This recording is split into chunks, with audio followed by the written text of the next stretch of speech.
Hello friends, आप Mukesh Goyal. I hope कि आप सारे बहुत अच्छे हैं। और फ्रेंड्स, हम पेपर 1 का जो सक्सेसफुली लॉन्च आपके सहयोग से हम कर चुके हैं। पेपर 1 के रजिस्ट्रेशन हमारे ओपन हैं, चल रहे हैं।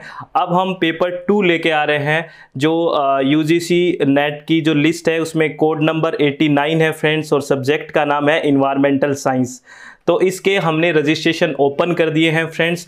आज 2 मई से रजिस्ट्रेशन ओपन है फ्रेंड्स, और ये रजिस्ट्रेशन है वो 15 मई तक चलेंगे फ्रेंड्स। 15 मई तक आपके रजिस्ट्रेशन ओपन है।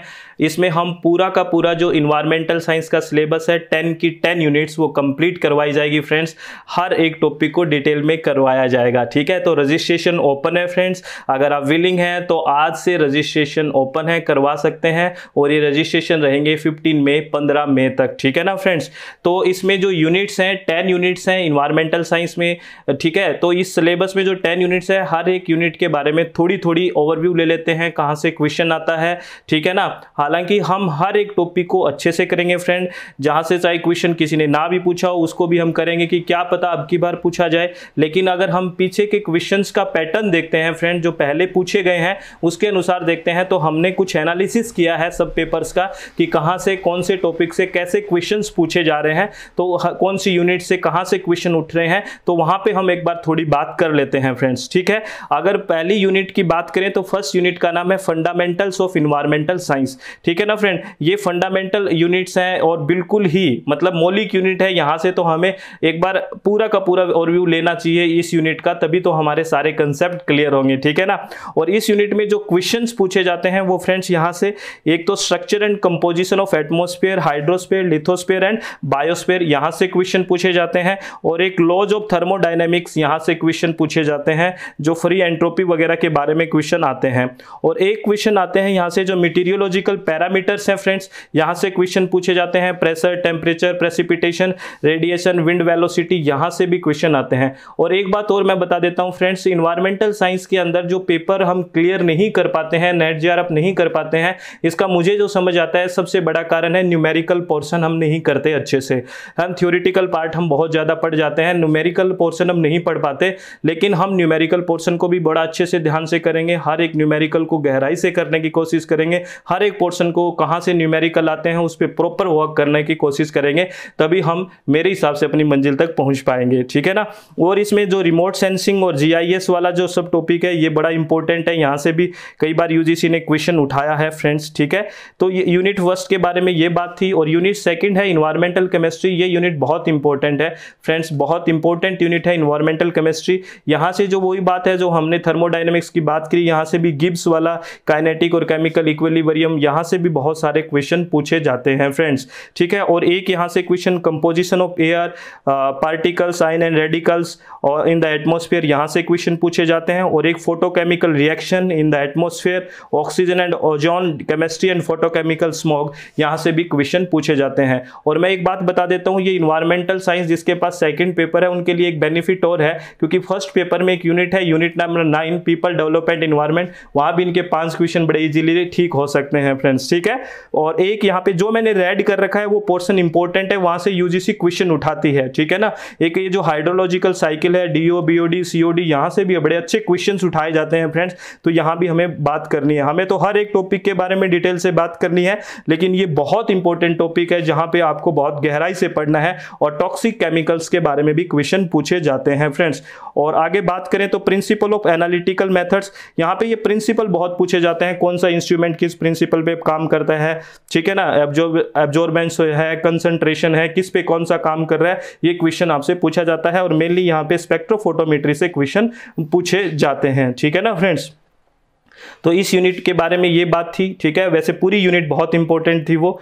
और आगे अगर बात करें, ये जो थर्ड यूनिट है इन्वायरमेंटल बायोलॉजी, और इसमें पूरा का पूरा इकोलॉजी पढ़ना है फ्रेंड। मैं आपको एक बात बता दूं, अगर 10 यूनिट में टोटल 10 की 10 यूनिट्स में से अगर सबसे ज्यादा क्वेश्चन का रेशियो रहता है वो इन्वायरमेंटल बायोलॉजी यानी कि इकोलॉजी वाले पोर्शन से बहुत ज्यादा रहता है। तो इसको बहुत ही डिटेल में, इसका हर एक टॉपिक, हर एक सब टॉपिक बहुत इंपॉर्टेंट है। तो इसको मैंने ज्यादा हाईलाइट करने की जरूरत नहीं समझी, क्योंकि यहां से किसी न किसी वे में हर एक सब टॉपिक को उठाने की कोशिश करते हैं। फिर भी अगर हम बात करें डिटेल में कि यहाँ से कहाँ से बहुत ज़्यादा ध्यान रखते हैं क्वेश्चंस का, तो ये बायोम्स वाला पोर्शन है, वहाँ से क्वेश्चन बड़े अच्छे पूछे जाते हैं इस पोर्शन से, ठीक है ना फ्रेंड्स, यहाँ से क्वेश्चन पूछे जाते हैं इस यूनिट में। और एक जो पॉपुलेशन इकोलॉजी है फ्रेंड्स, यहाँ से बड़े अच्छे क्वेश्चन पूछे जाते हैं। तो पॉपुलेशन इकोलॉजी को भी बहुत हमें गहराई से करना है, ठीक है ना फ्रेंड्स। ये बहुत ही इंपॉर्टेंट यूनिट है फ्रेंड्स, यहाँ से बहुत क्वेश्चन पूछे जाते हैं। और एक क्वेश्चन यहाँ से जो कम्युनिटी इकोलॉजी है, यहाँ से भी क्वेश्चंस पूछे जाते हैं, ठीक है ना फ्रेंड। तो ये हमें ध्यान रखना है, ये यूनिट बहुत इंपॉर्टेंट है। यूनिट नंबर 3 जो थी इन्वायरमेंटल बायोलॉजी जिसका नाम है, इसमें पूरी की पूरी हमें इकोलॉजी पढ़नी है। ये सब पोर्शन बहुत इंपॉर्टेंट है, जो थोड़ा मैंने हाईलाइट करा, ये मान लो इससे क्वेश्चंस रिपीटेडली पूछे जा रहे थे, ठीक है।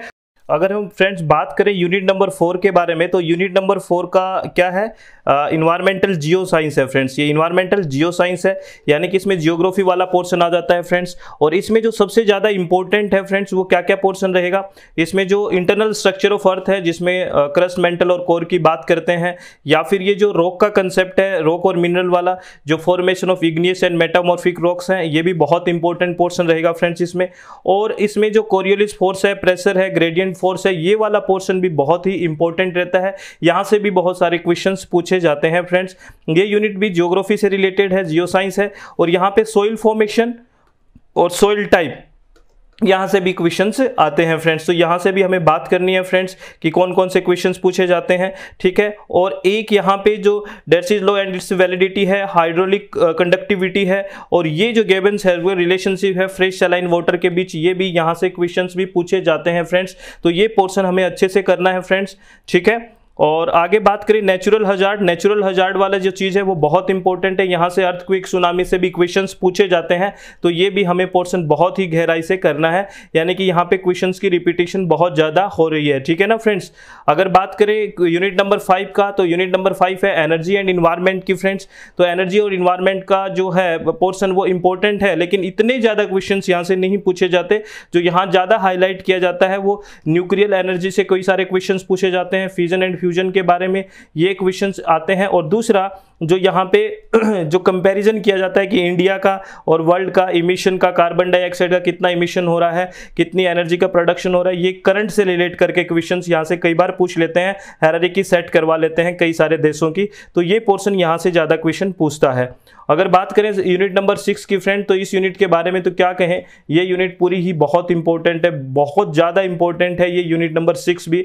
जैसे मैंने बात की इन्वायरमेंटल केमिस्ट्री वाली बहुत इंपॉर्टेंट है एग्जाम के पॉइंट ऑफ व्यू से, यूजीसी नेट के। और हमने बात करी कि इकोलॉजी वाली जो यूनिट है वो बहुत इंपॉर्टेंट है। और एक ये यूनिट है इन्वायरमेंटल पॉल्यूशन एंड कंट्रोल, इसमें सारे के सारे पॉल्यूशन के बारे में बात करनी है, air pollution, water pollution, soil pollution, noise pollution, इसमें हर एक पोर्शन बहुत इंपॉर्टेंट है। यहाँ पे कहीं ना कहीं न्यूमेरिकल पोर्शन में भी क्वेश्चंस पूछे जाते हैं। तो यहाँ पे न्यूमेरिकल पे भी हमें बहुत सारा काम करने हैं फ्रेंड्स। मैंने पहले भी बताया है कि इस पेपर में न्यूमेरिकल की वजह से मार्क खा जाते हैं, तो न्यूमेरिकल वाला पोर्शन भी हमें बहुत अच्छे से करना है, ध्यान रखना है फ्रेंड्स, ठीक है। तो ये क्वेश्चंस यहाँ से। और दूसरा जो यूनिट नंबर 7 है फ्रेंड्स, ये यूनिट नंबर 7 देखो है तो बहुत अच्छी unit, solid and hazardous waste management. क्योंकि हर जगह जो हमारा इशू है वो वेस्ट मैनेजमेंट का इशू है कि वेस्ट तो जनरेट हो जाता है, लेकिन मैनेजमेंट कैसे करें, बड़ा इशू है ये। लेकिन यहाँ यूजीसी बहुत ज़्यादा क्वेश्चंस नहीं पूछती है इस यूनिट पे, ठीक है। हम बात करेंगे इस यूनिट के बारे में, लेकिन बहुत ज़्यादा क्वेश्चंस नहीं पूछती है। यहाँ से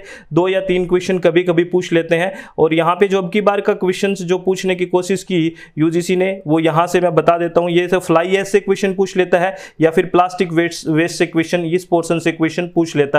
तो ये पोर्शन बहुत ज्यादा इंपॉर्टेंट है क्वेश्चन के अकॉर्डिंग, जहां से रिपीटेशन होता है, लेकिन हम पूरी यूनिट में हर एक टॉपिक को करने की कोशिश करेंगे, ठीक है ना फ्रेंड्स। अगर बात करें नेक्स्ट यूनिट की, तो जो नेक्स्ट यूनिट है यूनिट नंबर 8 है फ्रेंड्स। और यूनिट नंबर 8 क्या है, environmental assessment, management and legislation, यानी कि ये EIA इन्वायरमेंटल इंपैक्ट असेसमेंट की बात करता है। तो EIA वाले पोर्शन में जैसे EIA के जो स्टेप होते हैं, स्क्रीनिंग, स्कोपिंग, ये सारे के सारे इन स्टेप्स के बारे में बात करेंगे कि क्या होता है EIA में, क्या क्या चीजें होती है। ठीक है। और ये जो स्टैंडर्ड्स है ISO 14000, यहाँ से 14000 सीरीज से भी क्वेश्चंस पूछे जाते हैं फ्रेंड्स। और एक ये जो ओवरव्यू ऑफ इन्वायरमेंटल लॉज है, यहाँ पे आपको क्या याद रखना है फ्रेंड्स, जो जितने भी जो लॉज हैं, आर्टिकल्स की बात करते हैं, वो कौन सी ईयर में आए, यहाँ पे मैच करना दे देते हैं। तो ये यहाँ इस हिसाब से बहुत इंपॉर्टेंट है, इनके ईयर आपको याद रखने हैं, इनकी डेट्स याद रखनी है, ये बहुत ज़्यादा इंपॉर्टेंट है। और CRZ से भी क्वेश्चन पूछ लेते हैं, कोस्टल रेगुलेशन जोन से भी क्वेश्चन पूछा जाता है, ठीक है ना फ्रेंड्स। तो इस पोर्शन में हमें यहाँ बहुत ज़्यादा ध्यान रखना है। और एक इन्वायरमेंटल कन्वेंशन और जो एग्रीमेंट्स होते हैं, जैसे क्योटो प्रोटोकॉल है, मॉन्ट्रियल प्रोटोकॉल है, जो अभी रिसेंट पेरिस एग्रीमेंट्स वगैरह, ये करंट से भी रिलेट करता है और पुराने एग्रीमेंट्स के बारे में भी क्वेश्चन पूछ लेते हैं। तो ये भी हमारा इंपॉर्टेंट बन जाता है और ये इंपॉर्टेंट फर्स्ट पेपर के लिए भी बन जाता है। तो इसको भी हमें बड़ी डिटेल से करना है, ठीक है ना फ्रेंड्स। अगर बात करें नेक्स्ट यूनिट की फ्रेंड्स, तो नेक्स्ट यूनिट जो है वो हमारी है statistical approach and modelling in environmental science. हालांकि ये यूनिट बहुत छोटी है दिखने में, लेकिन यहाँ से क्वेश्चंस बहुत आते हैं, न्यूमेरिकल पोर्शन भी आता है और कई बार थ्योरेटिकल वे से भी क्वेश्चन पूछ लेते हैं फ्रेंड्स। तो इस यूनिट को बहुत गहराई से करना है, बहुत ही अच्छे से करना है फ्रेंड्स। एक यूट्यूब पे मैंने मीडियन मोड और ये स्क्यूनेस पे एक वीडियो डाली है 90 मिनट्स की, वो आप देख सकते हैं। इस यूनिट में थोड़ी बहुत प्रॉपर हेल्प कर सकती है, वो ओवरव्यू के लिए डाली थी। तो इस यूनिट को पूरी गहराई से भी हमें करनी है फ्रेंड्स, ठीक है। तो इसमें स्टैटिस्टिक्स है पूरी, और ये जो स्टैटिस्टिकल वाली यूनिट है फ्रेंड्स, ये आगे जब आप रिसर्च करोगे तब भी आपकी रिसर्च में भी बहुत काम आएगी। स्टैट लगानी पड़ती है जब आप डाटा कलेक्शन के बाद जब डाटा एनालिसिस करते हो फ्रेंड्स, तब भी बहुत काम आती है। तो इस यूनिट को भी बहुत अच्छे से करना है। UGC नेट JRF के लिए भी बहुत जरूरी है, और नेट JRF के बाद जब PhD में जाओगे तब भी बहुत जरूरी है। स्टैटिस्टिक्स तो बहुत पोर्शन में आती है, बहुत पेपर्स में आती है, तो इस चीज को तो हमें बहुत ही गहराई से करना है, ठीक है ना फ्रेंड्स।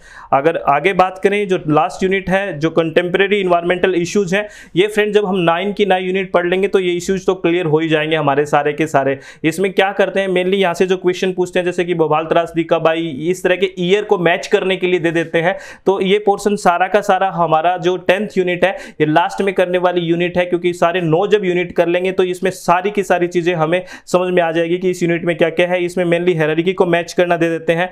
नेक्स्ट एक्शन प्लान के बारे में, जो 8 नेशनल एक्शन प्लान है, यहाँ से फर्स्ट पेपर में क्वेश्चन पूछते हैं, अभी सेकंड पेपर में यहाँ से क्वेश्चन इतने ज्यादा नहीं पूछे जा रहे, ठीक है ना फ्रेंड्स। तो ये सारी बातें भी इस यूनिट में हमें करनी है। करंट इन्वायरमेंट इश्यूज के क्वेश्चन अब आने की संभावना है कि अब करंट इश्यूज को भी बहुत ज्यादा उठा लें। तो इस पोर्शन में हम करंट की बातें सबसे लास्ट में इस यूनिट को करेंगे, क्योंकि जब तक पेपर होगा तब हमें करंट के इश्यूज सब हमारे समझ में आ जाएंगे कि क्या क्या करंट आया है, उससे पहले कर लेंगे। और अब की बार जो क्वेश्चन पूछा गया वो फॉरेस्ट कंजर्वेशन, चिपको और आपिको मूवमेंट से ही क्वेश्चन पूछ लिया, बड़ा सिंपल क्वेश्चन पूछा था। तो ये यूनिट में भी 2-3 क्वेश्चन, 4 क्वेश्चन कई बार पूछ लेते हैं, बहुत सिंपल क्वेश्चन आते हैं। इस यूनिट को हम लास्ट में करेंगे बड़े अच्छे से एक एक चीजों को। और इन्वायरमेंटल डिजास्टर में भी क्वेश्चन पूछ लिया कि बहुत सारे डिजास्टर आए हैं, जैसे मीनामाटा डिजास्टर है, भोपाल गैस ट्रेजेडी है, तो इसके ईयर हमें ध्यान रखनी है कि कब कब आए, मैच करना दे देते हैं, ठीक है ना फ्रेंड्स। तो ये सारी की सारी बातें हमें याद रखनी है फ्रेंड्स।